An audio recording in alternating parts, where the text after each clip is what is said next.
Hello everyone, welcome to Inspiration IAS Daily News Analysis. Today is 6th October 2023 and we are going to discuss important news articles of Hindu, Indian Express, PIB and Assam Tribune. आज का हमारा पहला news है glacial lake outburst से related. Recently आपने देखा होगा कि अभी उत्तराखंड या बाकी सारे जो माउंटेनस एरिया है वहां पर बहुत ज्यादा ग्लेशियल आउटबस्ट या क्लाउड बस्ट होते हैं। But glacial burst is unique. ये क्या है थोड़ा समझते हैं। बेसिकली अगर कोई ग्लेशियर अगर ऊपर हाई माउंटेन में लोकेटेड है and if due to certain reasons they burst out then that they lead to a outburst flood in the lower region. यही हुआ है सिक्किम के रीजन में और लगभग 10 लोग उसमें उनकी डेथ हो गई है। तो समझते हैं आखिर ये ग्लेशियल लेक आउटबस्ट क्या होता है। Recently, a glacial lake outburst flood in the South Lonak Lake of Sikkim killed 10 people and many army personals are missing। मतलब 10 लोगों की तो डेथ हो चुकी है और बहुत सारे आर्मी पर्सनल अभी भी मिसिंग। नॉर्मली अगर ग्लेशियल लेक्स के बारे में बोला जाए आउटबर्स्ट कैसे होता है तो ग्लेशियल लेक्स होता क्या है कि basically glacial lakes are large water bodies of water beneath a melting glaciers. Suppose करिए यहाँ कोई अगर ग्लेशियर्स वगैरह है और ये जो लोकल जो रीजन है यहाँ पर लार्ज वाटर बॉडीज है, कोई लेक वगैरह इस तरह का बना हुआ है। आप समझ सकते हैं कि this is the mountain, these are the glacier. यहाँ से पिघल के वो वाटर यहाँ इस लेक के अंदर में आता है, ये वाटर बॉडीज के अंदर में आता है। And as they grow larger, मतलब अगर जैसे जैसे ये वाटर बॉडीज और बढ़ता जाएगा क्योंकि यहाँ से कंटिन्यूअस वाटर का आउटफ्लो हो रहा है, जैसे जैसे आउट ये बॉडीज पानी मतलब वाटर बढ़ता जाएगा they are more dangerous because glacier lakes are mostly dammed by unstable ice और sediment composed of loose rocks and debris. तो ये जो रीजन होता है ना ये हार्ड मतलब मिट्टी वगैरह नहीं होती है, ये बेसिकली लूज रॉक या डेब्रिस होता है जिसके ऊपर पानी इकट्ठा हो रहा होता है। और जैसे धीरे धीरे पानी का वजन बढ़ता है ये ग्लेशियर लेक बस्ट कर जाता है। And due to since there have loose rocks are present, loose rocks and debris are present there, and this led to the burst of the whole lakes। Getting it? So outburst is triggered by several reasons। either कभी हो सकता है कि earthquake हो जाए, extreme heavy rainfall अगर कभी हो गया और पानी का लेवल ज्यादा बढ़ गया तो भी हो सकता है। एंड इवन कभी कभी ice avalanches वगैरह जो होते हैं ना उसके चलते भी कभी कभी ये outburst हो सकता है। So this outburst of the lakes can cause large amount of damage to the growing मतलब नीचे जो डाउन स्ट्रीम में जो लोग रहते हैं या जो भी populations वगैरह जो भी होगा that causes large scale damages। Getting it? So this outburst can cause a heavier damage and that is the glacial outburst। ये आपको दिख रहा होगा दिस इज द ग्लेशियर्स और यहाँ पर मोरेन डैम लेक है और जैसे वाटर कभी कभी क्या होता है आउटफ्लो हो जाता है। यही हुआ है आपका सियाचिन में लोनाक लेक में। ये आपको दिख रहा होगा लोनाक लेक, ये पूरा रीजन और ये पूरा बस्ट आउट हो गया था। तो south Lonak lake, this lake is situated in the northern Sikkim. ये नॉर्दर्न सिक्किम में है, लगभग 5200 metre above sea level. It form due to the melting of glaciers. Obvious बात है ग्लेशियर मेल्ट हो रहा था उसके चलते पानी भर रही थी। And it is a moraine dammed glacier lakes. कभी कोई क्वेश्चन आ जाए तो ध्यान रखिएगा it is a moraine dammed glacier lakes and it has become the largest and fastest growing glacier lake in the state. Next, तो that is regarding the आपका glacial outburst. चलिए नेक्स्ट बढ़ते हैं अपने अगले न्यूज पर। अगला जो अपना न्यूज है वो है नोबेल प्राइज इन केमिस्ट्री। तो yesterday we have gone through the Nobel Prize in physics and today the Nobel Prize in the chemistry। Recently जो नोबेल 2023 का जो नोबेल प्राइज केमिस्ट्री के लिए जो मिला है वो मिला है Moungi G Bawendi, Louis E Brus and Alexei E Ekimov recently for the discovery of synthesis of quantum dots. इन लोगों ने क्वांटम डॉट्स की डिस्कवरी की थी। और जैसे आपको मालूम होगा कि previously also we have discussed about the quantum dots and quantum dots played a very important role. आज इनका बहुत ज्यादा रोल है डिफरेंट डिफरेंट एप्लीकेशंस में। ठीक है, तो थोड़ा समझते हैं आखिर ये क्वांटम डॉट्स होता क्या है और कैसे ये काम करता है। तो अगर क्वांटम डॉट्स के बारे में बोला जाए तो quantum dots are often referred as artificial atom. इसको आर्टिफिशियल एटम भी बोला जाता है। ठीक है, it is basically a semiconductor nano particles. It is basically a semiconductor nanoparticles that have unique optical and electronic properties due to their small size। जैसे आपको मालूम होगा कि नैनो लेवल पे किसी भी और सब्सटेंस का उसका एप्लीकेशंस या उसका प्रॉपर्टीज बदल जाता है and that too with these atoms।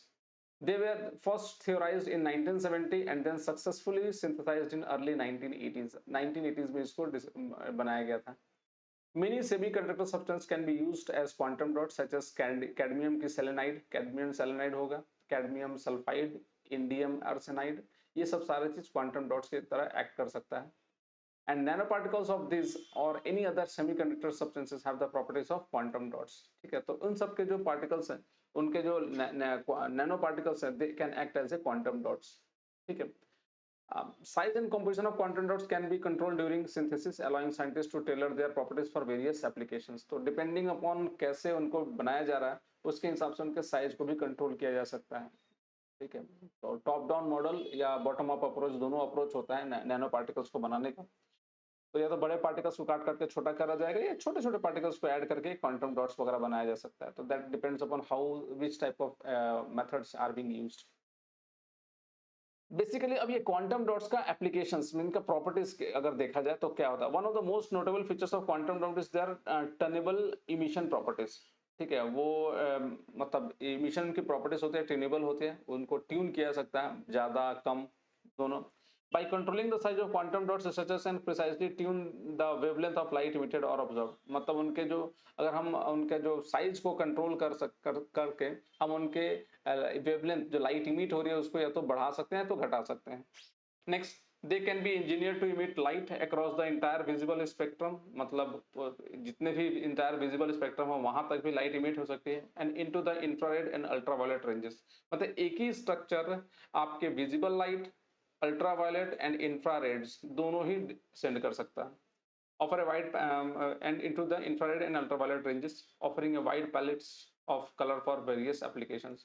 तो एक ही डॉट्स आप अलग अलग एप्लीकेशंस में इसको यूज किया जा सकता है. जैसे बेसिकली इसका डिस्प्ले में काफी ज्यादा यूज हो सकता है.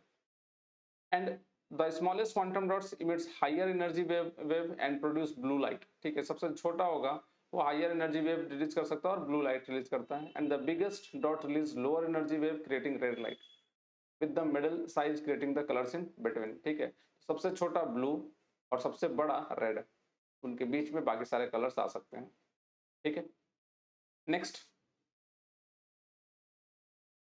एप्लीकेशन कहाँ कहाँ हो सकता है. तो ऑब्वियस बात है, एप्लीकेशंस के बारे में अगर देखा जाए तो it can be, they can be used in display technologies to enhance the colour and efficiency of displays of TVs, monitor and other electronic devices.